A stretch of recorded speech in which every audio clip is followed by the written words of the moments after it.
Reiki atradau, aišku, neatsitiktinai. Pas mane ir šeimoje, mano ir prosenelė, ir proprosenelė vaistažolė maldom gydė, tai aš kažką tai jau toks jau, kaip sakoma, nuo pat tada truputėlį kažką žinojau. Buvo laikotarpis 2 metų, kada dar, sovietiniais laikais buvo tarybinė armija vadinamoji, tai ten buvo 2 metus visiškas skeptikas. Kada grįžau iš armijos, tai tokia, reiškia, vėl gavau spyrį užpakalį, tai dar buvo 88 metai. Atradau bioenergetikos kursus pagal Džoną Davitašvilį. Tai vat nuo tada, sakykime, toks sąmoningas kelias į Reiki ir prasidėjo. Tada 90 metais susitikau su savo pirmoju mokytoju iš Dzogchen praktikos, budistinė praktika, 94 metais Richardo Gordono kvantinio prisilietimo technika, tai sakyčiau pati artimiausia Reiki praktikai. Tada 96 metais kažkaip netyčia buvau Vilniuje, kažkaip netyčia mane nuvedė ten, kur yra ezoterinis knygynas Zodiakas, ir ten aš radau skelbimą, kad atvažiuoja Reiki meistrė mokytoja, mano Mariola Barbara Chainska. Ir tada aš jau žinau, kad aš ten eisiu. Tai nuo 96 metų aš ir atradau Reiki. Kaip tavo gyvenimas pasikeitė per tuos metus su Reiki?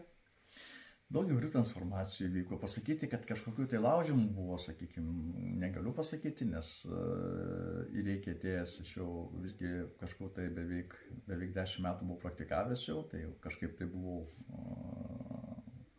apsišlifavęs, taip sakant. Bet su Reiki vyko kitokie pokyčiai.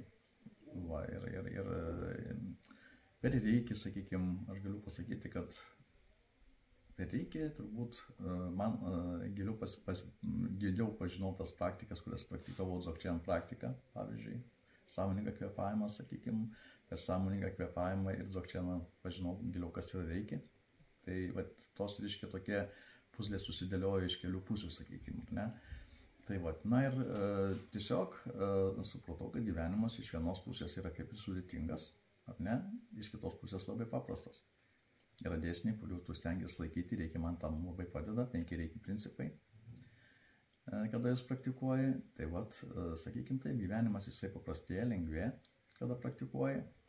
Aišku, yra užduočių, yra kažkokių tai problemų, kurias tu turi spręsti, dar kažką tai, bet problemos lieka nebe problemomis, jos pasidaro pamokomis. Ir tada išmoksti pamokas, stengiasi nekartoti klaidų, tada yra paprasčiau.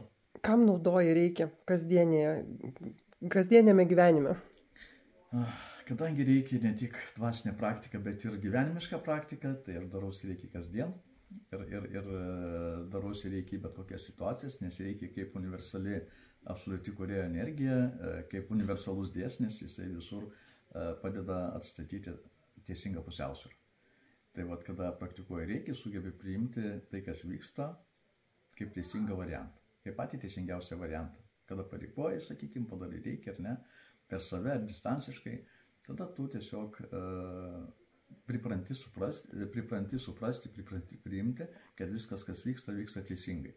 Tada supranti, reiškia, kodėl vyksta vienas kažkoks tai dalykas, pasiekmėje vyksta kitas dalykas, pradedi suvokti tą tarpą, sakykime, kaip situaciją, bet ne kaip pradžią ir pabaigą kažkokią tai.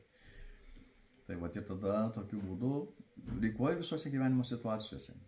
Tiek praktikuoju kaip meditaciją, kaip dvasinė praktika, tiek reikuoju bet kokias gyvenimiškas situacijas, kadangi dvasinė energija, jinai nėra tik dvasinė energija, jinai apima absoliučiai visus lygmenis, tiek dvasinį, tiek materialų. Kuo esi naudinga žmonėm?